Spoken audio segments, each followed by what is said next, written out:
In November of 1994, Sega launches its Sega Saturn in Japan. At the time of conception, it was going to be basically just a really souped-up 2D machine with a little bit of hardware devoted to 3D. Once PlayStation announced their specs and it was going to be this full 3D machine, I think they went in and kind of retooled it in a hurry, and it probably wasn't as efficient or as powerful as it probably should have been. So you made it this far, huh? It actually went quite well in Japan, and Saturn had a long lifespan in Japan. Thanks to strong arcade ports like Sega's Virtua Fighter series, the Saturn sells 5.8 million units in 3 years. In Japan, Virtua Fighter is a phenomenon beyond anything we could even compare it to in the United States. I mean, nothing compares to how big it is there. And the idea of bringing that home and being able to play was a very bold, intelligent move on their part. In Japan at this point, the arcades were still hot. Arcades have been dead for 10 years here in America, but in Japan, having an arcade hit meant something. So Saturn had an arcade hit. The Saturn does not catch on outside of Japan and is quickly eclipsed by Sony's PlayStation. The Saturn launched before PlayStation, I believe in the summer of 1995, which was the wrong time to launch. Also at a very expensive price point. I believe it launched at $399 versus $299 and did not have very good games.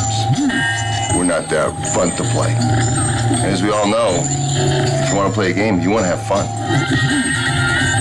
They were looking to be like this kind of hardcore gamers machine with these ports of the arcade games, where the Sony came in with a completely different approach. You know, they wanted this to be a games machine for everybody, and they kind of really shifted the perception of everybody, of the consumers, towards what a game machine is. I think for the people who purchased Saturn, they were quite satisfied with the games that they got. There were some wonderful gameplay experiences available on the Saturn that weren't available elsewhere, so it was a purchase that ended up being of value to consumers. If people were purchasing Saturn because they felt like they could get 10 years worth of gameplay out of it with sufficient gameplay innovation over that period of time, I would say those people were probably disappointed. The Sega Saturn was very successful with the hardcore gamer crowd, and with the broader range of crowd, it wasn't quite as popular, but it was still a major name. Sega was in a really, really tough position in that they had extended themselves, they had overextended themselves. There was a time prior to Dreamcast, just prior to Dreamcast really, as Saturn was coming out, where Sega had the Saturn. In parts of the world, they were still selling the Master System. They had Pico, they had 32X, they had Genesis, they had Game Gear, they had Nomad. So that's 7 systems concurrently. They had really gotten themselves into a rut. They had completely botched the Saturn launch in North America. I believe if we look at Saturn, it was a system that shouldn't have been launched. It was too difficult to develop for, therefore the games were not fun and the games weren't there. This is not about hardware. This is about software. Software has always driven hardware. You don't have the software, the hardware will fail. Saturn's failure causes Sega to lose $267.9 million and lay off 30% of its workforce. There was all of a sudden a couple of years where they didn't have any kind of a console at all. And since Sega was very much a hardware-specific company, that was a very big problem. Sega's solution is to begin work on a brand new console. And this time, the Japanese gaming giant is determined to learn from its past mistakes. Well, we really had to reestablish ourselves as a company with all the retailers and gain the consumer confidence back because of the failures that Sega had. Sega hopes to win back the consumer confidence it had lost and prepares a surprise announcement for E3 in 1998. Then they had a few closed-door meetings. You had to sign your life away on this NDA. You, at pain of death, you could not tell people what you saw for months.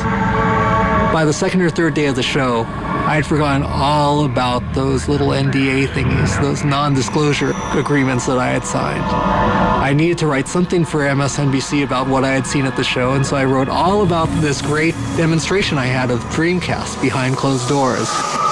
And then I woke up at 6 in the morning and realized what I had done and called MSNBC and said, no, turn it off, please. And they took it off, and of course Sega was furious. They were livid. The happy ending to the story was that my ratings on that particular article were so bad that Sega no longer cared. But granted, it only ran for 3 hours. Codenamed the Katana. This new system would later be known as the Dreamcast. I was completely excited at the prospect of a next-generation platform from Sega because it was clear that we had struggled with Saturn. The Sega Saturn was a miserable failure for Sega, and they really wanted to get back into the race. So they put out the Dreamcast way before any of these next-generation systems came out. But would gamers trust Sega after all of their past failures? Definitely what Sega was trying to incorporate into the Dreamcast, what they learned from the Saturn, was a broader audience. They were trying to make it a gamer machine for everybody. I mean, they were really trying to shift gears there. It was a really crucial time for Sega. But it was also clear that the company had every intent of rejoining the battle, and we were all ready to rejoin the battle.